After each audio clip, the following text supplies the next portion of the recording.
Firstly, I'm very sorry for being late. I live in the far northeastern part of the Seoul, and the traffic today was particularly terrible. So I may get several traffic tickets. Yeah, thank you for your patience. 오래 기다려주셔서 정말 감사합니다. 제가 상당히 먼 곳에서 거주하고 있는데요. 특별히 오늘 교통 혼잡이 정말 끔찍했습니다. 너무 교통 위반을 많이 해서요. 아마 벌칙금을 좀 많이 들 것 같습니다. 다시 한번 여러분들의 양해를 구하겠습니다. Good morning, ladies and gentlemen.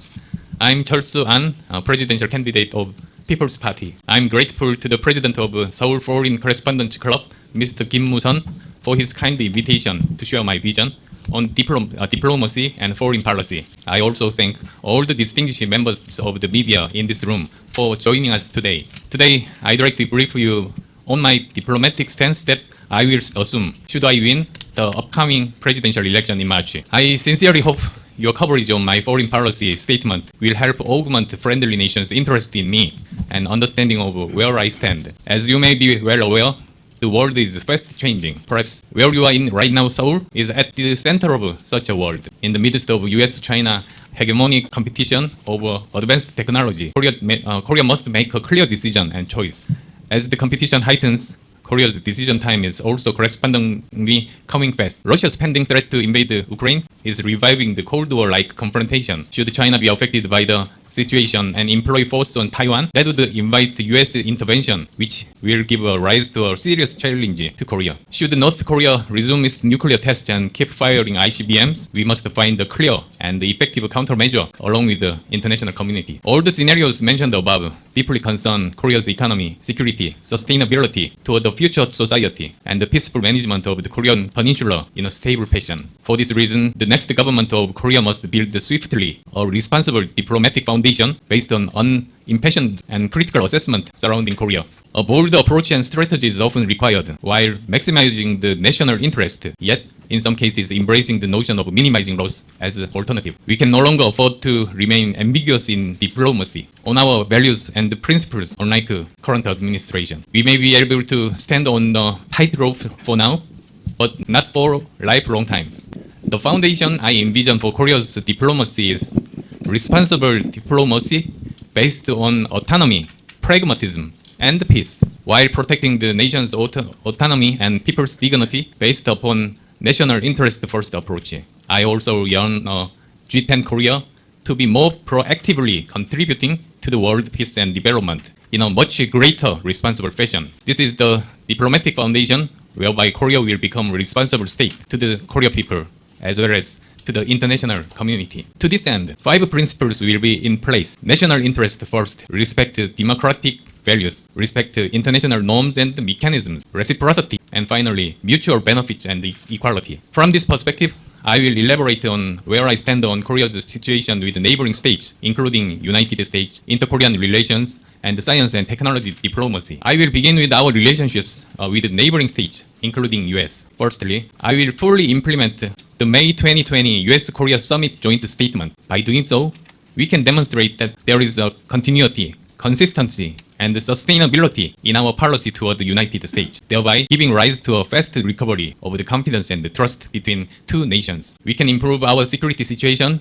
by contributing to the pace and security of the Indo-Pacific regions as emphasized in the joint statement. We can also enhance our cooperation in the areas of science and technology, and Korea can secure an original source for technologies and their final byproduct markets in the United States. The ROK-US alliance is the very foundation of Korea's security policy. The foundation must remain unwavering. Only such a foundation will allow us to be flexible and resilient with our response. By fully embracing the commitments laid out in the ROK-US joint statement, Korea will be deservingly so recognized as a responsible state and can more effectively secure its national interests. Secondly, I will pursue a principled diplomacy to recover Korea-China relationship. Moon Jae-in government failed to establish principles and approaches that should have called for China's respect for our sovereignty. As a result, the government's failure invited China's undue interference in the deployment of THAAD to Korea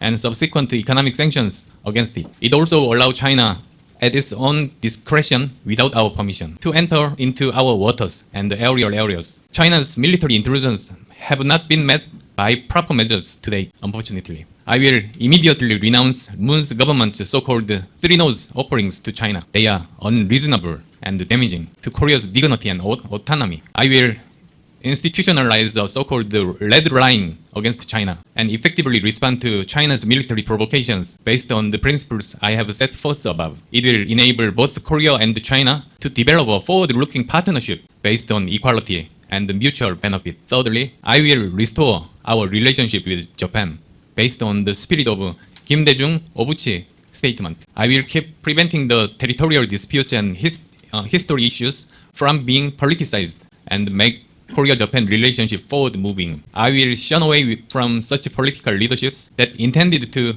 exploit the international relations for domestic political purposes. Narrow and politically manipulated leadership is in direct contradiction with the will of the people of both Korea and Japan, who yearn the relationships both the countries to move forward. I will be persistent with my demand for a sincere remorse from the part of Japan. However, I will also take a two-track approach to facilitate the development of our relationship with Japan. That is, to take a separate approach between history issues and one on future cooperation, and not let one interfere with the other. Based on these policies and principles, Korea will be able to contribute to the stability in Northeast Asia. It will also be able to garner positive support from the international community as one of the core states in the world through implementing independent, pragmatic, and peaceful diplomacy. I envision in the end that Korea will rise to the status as a rule maker and no longer a norm taker by collaborating with the world as a responsible state. I will now present my vision on the inter-Korea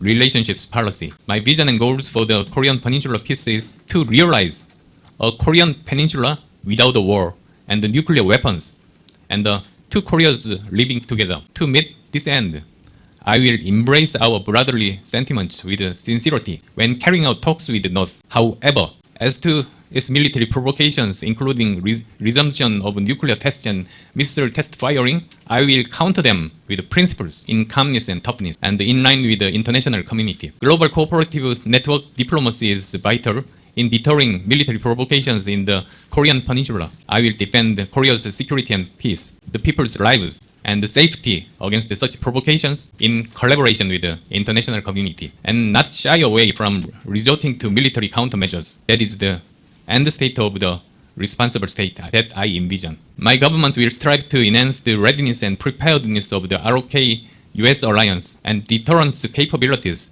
to effectively defend the peninsula's peace and stability. I will also seek to materialize nuclear weapons sharing agreement with the United States as a peaceful means against the North nuclear threats. On the gist of inter-Korean relation problem, the alternating use of a notion of a nation and a state in a non-principled manner often brought much confusion in our dealings with the threats from North. It is true that the inter-Korean relations by character is a special one. However, it also entails a character of a normal state-to-state relationship.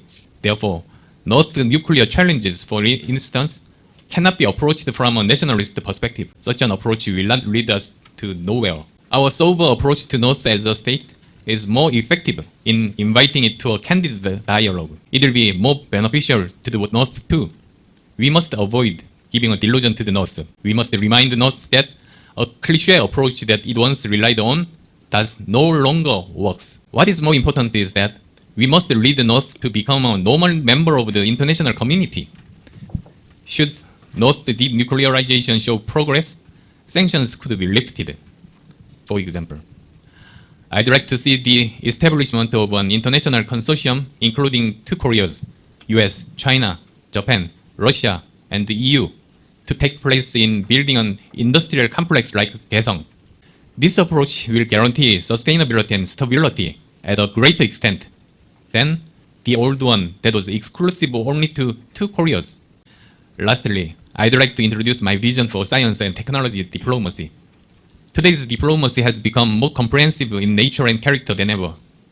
Diplomacy now literally stands for economy in today's world. The core to it is to secure a better technology through international cooperation and pioneering a new market. No country is an exception here. In particular, for a country like Korea that heavily relies on trade, economic diplomacy has ever become more important. Our economic diplomacy portfolio rests an original socialized in the United States, the greatest market in China, and both competition and cooperation lies ahead in the global supply chain. In this complex world of economic diplomacy, we must secure our advantage from stronger diplomatic cooperation on the science and technology front. Our core strategy to this end is to secure a super gap and divide in technologies against our other competitors and consolidating our position as a core state in the global supply chain. I have already announced that I will become the Commander-in-Chief of Global Science and Technology Diplomacy in the age of the Fourth Industrial Revolution. I have also promised to transform Korea's Ministry of Foreign Affairs into Ministry of Diplomacy and Trade. In addition, I will establish a so-called National Science and Technology Commission under President's office. It will be the control tower of overseeing diplomatic and security work in relation to advancing our interests in science and technology areas. Should I become the next president, I'm committed to founding a support system to science and technology diplomacy by organically introducing cooperation from the public, private, and industrial sectors. Such a system will be put into real diplomatic work. I have laid out the vision and principles for my diplomacy with a focus on relations with the neighboring states and the inter-Korea relations. It is my sincere wish that Korea will become responsible to the world on the diplomatic and security front. I hope one day I will soon have a chance to share my vision on the global network diplomacy that I deem also critical to the realization of the aforementioned diplomacy. Thank you for your attention.